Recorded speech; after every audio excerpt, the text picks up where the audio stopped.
Welcome back to another episode of That Don't Sound Right, a podcast about talking. We're your co-hosts. I'm Peter Billman. I'm Cecil Davis. And we're just trying to have a conversation without Googling or fact-checking. Those things can so easily kill the conversations. We didn't do it back then. We're not doing it now. And I want to welcome back Cecil's friend, Chris. Welcome back to the show. Thank you. He drove all the way back from Alabama. Yeah, I mean, thanks for making the trip 2 weekends in a row. But you're a big fan, and Huge fan. We had a great time with you last week, and Excellent time. I'm glad you're still talking to me after the big knife fiasco of 2025. Yeah. But how about the conversation killing, and how's that been going for everybody? Well, you know, the weird thing about this, Chris is actually an anomaly because he's one of the people from my past that still listen to me now. That's right. Because normally on the podcast, if you know me from the past, you don't listen to the podcast. Although I feel like you've turned a corner about episode 180. But people from your past listen to the podcast. I think that's turned a corner since right around episode 180. I think they're done with it. Yeah, that's enough. Yeah, people that work with me are like, I don't listen to your podcast because I really hear enough of you at work. So, yeah, I get that from I get that also. All right, I am interested in tonight's topic. I know, all right, I know almost next to nothing about it. I'm interested in tonight's topic too. All right, so my father-in-law moved, and when he moved, he was getting rid of some things, and one of the things that he was getting rid of were some grounding. We're called grounding sheets. Now, were these are from the past or these modern? This is like the past month. Okay. Past couple months. Okay. And they're called grounding sheets. They're for your bed, and they're fabric. But these sheets you plug into the wall. But not into the outlet. It's not into the electrical part of the outlet. You plug it into your outlet, but evidently they don't engage. It's not 3 prongs. It's really just 1 prong, and it's the third prong. It's the prong that goes into the ground. Right. All right. So if everybody doesn't know, there's a hot leg, right? A neutral leg that completes the circuit, and then that little funny thing that looks like the mouth, right, on the outlet, that is the ground leg. Yes, the round one. Yeah. Right. Yeah. And so the idea, from what I understand, is that these sheets allow any kind of static discharge or static charge that's built up in your body to constantly discharge. And I guess there's an idea that, and I'm starting to think out loud, that I guess when you rush water through a pipe, right, that can build up a static charge. Yes. Right. If you run steam through a pipe, air through a pipe, just it's kind of like taking a balloon, rubbing it on your hair. That builds up a static charge. Yep. So I guess there's maybe areas in your body that can build up a charge. Right. That charge has got to go somewhere. Maybe it has to flow through your body. But the idea of the grounding sheet, that it doesn't have to pass through your body, it can immediately pass out of your body into the sheet and into the ground. So anyway, so he's got these sheets. He doesn't like them because they keep him up at night. His wife doesn't like them because she can't get up in the morning because she sleeps so well. Right. So, but he also has a grounding blanket, and he much prefers the grounding blanket because I guess it allows them both to sleep. Right. And so the reason this came up is my brother-in-law really wants these grounding sheets, and he's not. There's a discussion amongst that family about whether they work and if they should be allowed in the house. I'm already sold. I'll tell you what. I've got so much to say about this. He really wants these grounding sheets, and I really want him to try them out for us. Yeah. So, but what he does have is he has a grounding pad that he stands on this desk, and what he does say that it has this relaxing effect on him. Right. And I've also heard of people walking around barefoot, or they have certain shoes that have copper going through them. So actually, as you walk around, you're always grounding yourself. Yeah. And I can only think that the reason you're doing that is that there's some kind of static charge that's built up in your body that causes inflammation or causes other health problems. And you're drawing that electricity out of you. You're making sure you're electrically neutral. So it's interesting that Chris is here because he's an electrical I would have engineer. to say that there's a lot of things that don't sound right. Yeah. There's a lot of I don't know if there's so much scientific evidence, but there's a lot of anecdotal Right. evidence that says Yep. this has an effect. Right. I would love to hear. We have You're an wearing answer. the hat, man. Yeah. Tell me about Well, that don't sound right to me. I will have to say. I mean, I'm an You're an electrical engineer by by trade, training yes.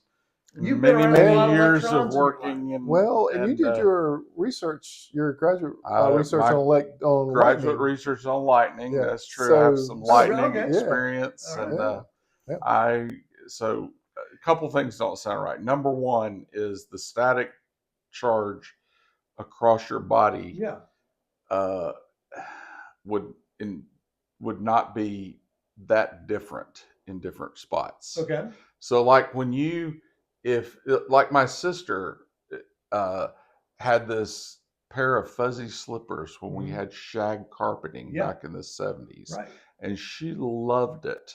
Probably why I got into lightning, because she would rub her feet across that the shag carpeting and then come find me, touch me on the face, and shock the mess out of me and laugh. She thought that was so funny because it would hurt me. You know, Right. we used to do when we practice for our band show. I was in the marching band at Virginia Tech.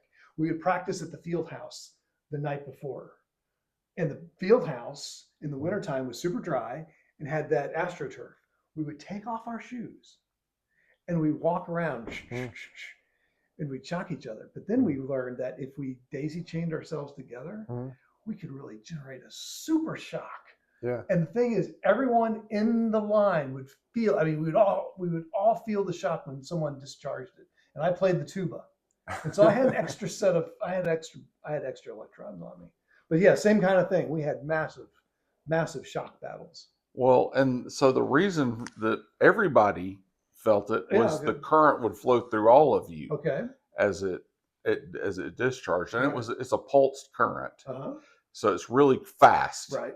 So it's a really relatively high current, but not damaging to anybody. Right. But you feel it. Okay. But it's super fast, so that's part of also why it wouldn't damage you. Okay. I mean, that high of a current, whatever it was, would have killed you if it was for multiple seconds. Right. Or even multiple tens of seconds. Okay. But it was flash.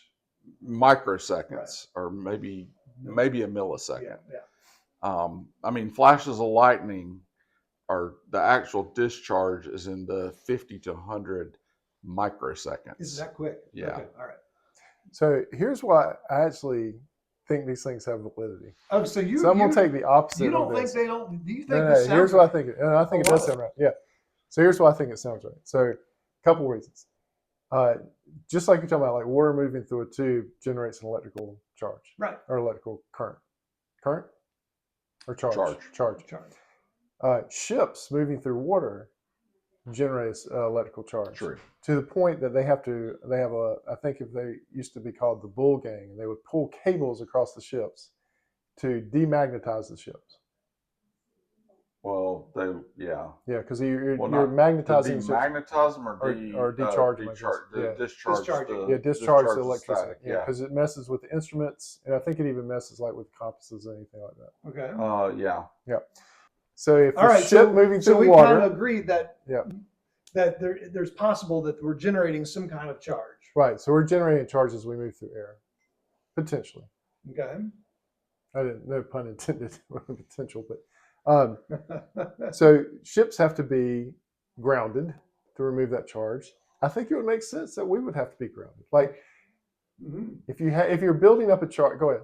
No, go ahead. If you're building up a charge, and we have electrical impulses inside our body that make our body work, it is conceivable that charge could interfere with some of those processes. I'll posit that. Right. Well, I mean, one of the things that they claim is that this charge or these unequal charges throughout your body can cause inflammation, and we know inflammation is really the symptom, or there's a lot of things going on, whether it's asthma or allergies or headaches or arthritis. It's all a lot of it's all inflammation.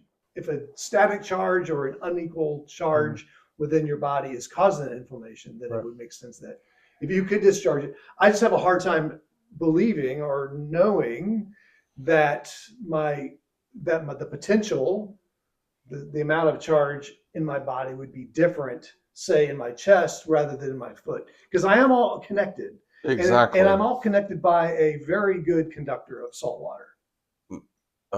Yeah. Right. Well, I mean, you do have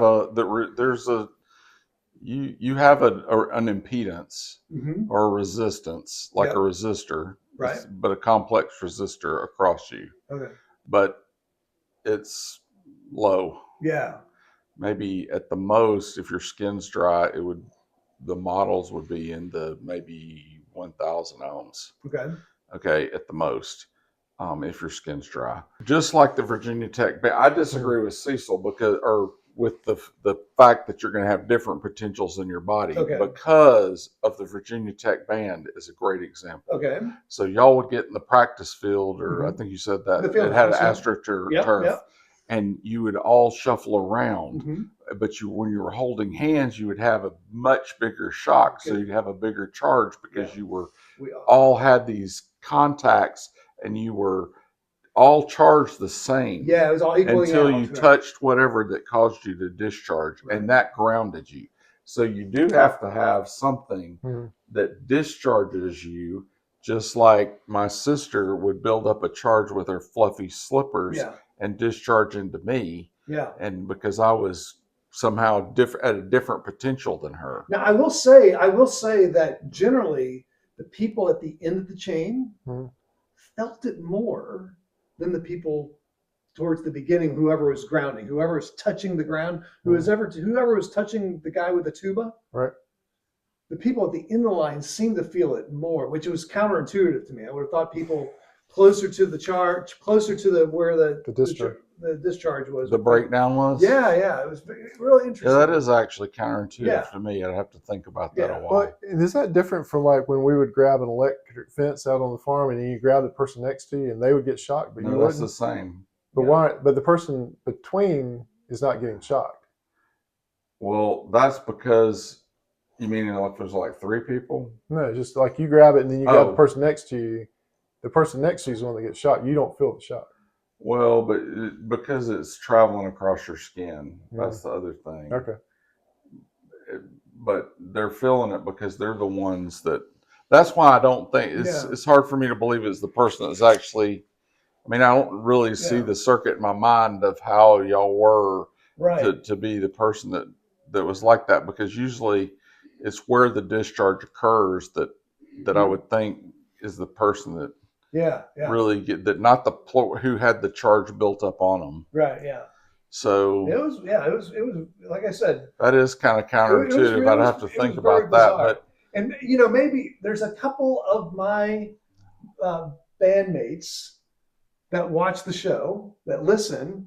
Maybe you could write in. Y'all will remember this. Y'all remember doing this. They need to like and subscribe. I think I've heard you say before. Yeah, and you won't get any emails from us. I promise. But they could comment to you. Yeah, and you would send a comment back if you remember the same thing I remember. So, go ahead. But I guess we're getting back to one of the things you have to watch out for in these blankets, I think, and we were talking about this earlier, is the quality of the ground in your house.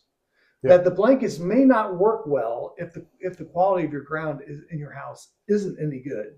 Right. Is that a fair? If this is true, if the premise is right, you're still dependent on a good ground in your house. Absolutely. How can we help our friends and family who have these blankets determine if they have a good ground in their house? You need to have it tested. Yeah, you just have to test it. Okay. Yeah, and I'm not sure, other than hiring somebody, how you would do that. What are you testing for? Whether you're grounded well. I really don't know how they test that. Maybe you're testing for. No, I don't either. Maybe are you testing the impedance? The resistance from that plug to the ground. There's I know there's those strips you can get that test the ground, because it'll turn it'll have a ground light on it. Yeah, I know. It glows green if there's a good ground. But is that good enough for this? This house was not grounded properly when we moved in. How did you know? An electrician came in and showed me where it had been grounded, but it had been grounded to a pipe that had been interrupted. Okay. Like it did go to ground. So this house is now grounded to the ground. Yeah. Yeah. So right. you have a grounding rod and Yeah, it's tied to that. Right. Yeah, this house is now properly grounded. But I don't know how you necessarily test for that. Now that I think about it. But here's why I think this is true. Okay, why do you think the blankets and the whole grounding life? I have known several women, well, my wife being one of them, who can't, like, electronics do weird things around them. Okay. Like a digital watch will just suddenly die for no reason or start. I've seen this happen 2 or 3 times now, and it's been primarily with women. You mean the human Yes. will cause the electronics to glitch? Yes. Interesting. And so That don't sound right. I know it doesn't sound right, but However, It definitely doesn't sound. However, I can happen. say I feel like most things that deal with software I can make glitch. But anyway, go ahead. Yeah. Now I've seen this happen, and it happened with Christy multiple times with multiple devices, like wearables usually. Yeah. Just she has a can- hard time wearing wearables. They don't work properly. No kidding. Yes. Interesting. I don't know. And I think so. That just says that maybe we carry a charge with us, and if it's messing with our electrical system, that if we discharge it in the grounding blanket, it would make you sleep better or feel better, Yeah. feel more calm. I'm just saying, it's the same kind of thing when somebody asks me about an herbal medication, Yeah, that's right. Okay. and I have the same answer now every time. Right. If you take it and it works, it works. Yeah. If you take it and it doesn't work, then it doesn't work. That's how you decide Unbelievable. about all these supplements, all these kind of things you have questions about. If it works, it works. Well, you know what? But I do love trying to figure out why. Somebody about the herbal medicine, somebody I know, and vitamins, somebody I know says something similar, but I like it better because he says, if you take it and it works, that's great. It works. Keep taking it. If you take it and it doesn't work, you just made expensive pee. Yes. That's exactly. Right. That's the same. Yeah, no, that's exactly. People are like, well, the shark cartilage really helps my arthritis. Great. Keep taking it. Yeah. Any more thoughts on the grounding blankets? I mean, like your brother-in-law and his standing desk, I think his shoes would have to be somehow grounded, because in an electronics factory, you have to wear a strap on your shoes Right. to your cloak or jumper. I'll have to ask him if he's or some kind of conductive, like maybe leather is conductive somewhat. leather is, yeah. It's definitely would be less than like my shoes are plastic or some kind of rubber on the bottom. So that wouldn't be good. Well, but that lends to, let's just say, yeah, that all this is true in some way. Okay. We now shod our feet on a daily basis. We have, like you say, plastic or rubber on the feet. We're not grounded to the earth anymore, like when we would go barefoot. Right. No, I've heard this. Go ahead. Oh, have you? Yeah. No, what have you heard? I'm just making this up. What you hear? No, I mean a lot of illnesses could be caused the fact that we're not grounded anymore. Mm-hmm. And the reason we're not grounded anymore is because we don't wear leather shoes that allow us to touch. We're all insulated against the ground. Yeah. For the most part, we were barefoot for the longest time. We were barefoot. Then we were just wearing leather shoes. Even leather shoes with leather soles will get you around. But now we're mainly wearing rubber or plastic soled shoes, and those rubber and plastic soled shoes are getting even thicker. Right. We are not attached to the ground anymore. When we're inside, we're wearing slippers. We're not attached to the ground anymore. Yeah. Just exactly what you were saying. Well, I agree. If you are in bare feet, in the middle of your yard, you're at the same potential as your yard, as the earth. Yeah, that's right. And as the earth. Yeah. If you've buried, when we were kids and we were playing in our sand pile that was wet sand with bare feet, we were all the same potential as the earth in that general vicinity. Now, not the whole globe, because it does have potential differences across it, but the potential difference across your body. I mean, honestly, I'm not sure the sheets would work unless you slept naked. Oh, yeah, right. Because you wouldn't, or you had some part of your body that was naked that was making contact. You have to make contact. So I guess if your arms were naked, that would be enough. Or your feet. Or your feet. Or you your would legs. have to be, totally naked. It does make me wonder, some people really hate winter because they have to put shoes back on. And I would go barefoot a lot. Right. I went barefoot all the time until I had plantar fasciitis. Yeah. But did you notice some changes when you started wearing shoes more? I need to think about that now. Okay. Yeah. Because I would go barefoot through the winter. I'd never. When I got home from work, I would never wear shoes. But you hear people like saying that they really like walking through the grass, being barefoot, and I just wondered. I think we potentially stumbled on something. Well, my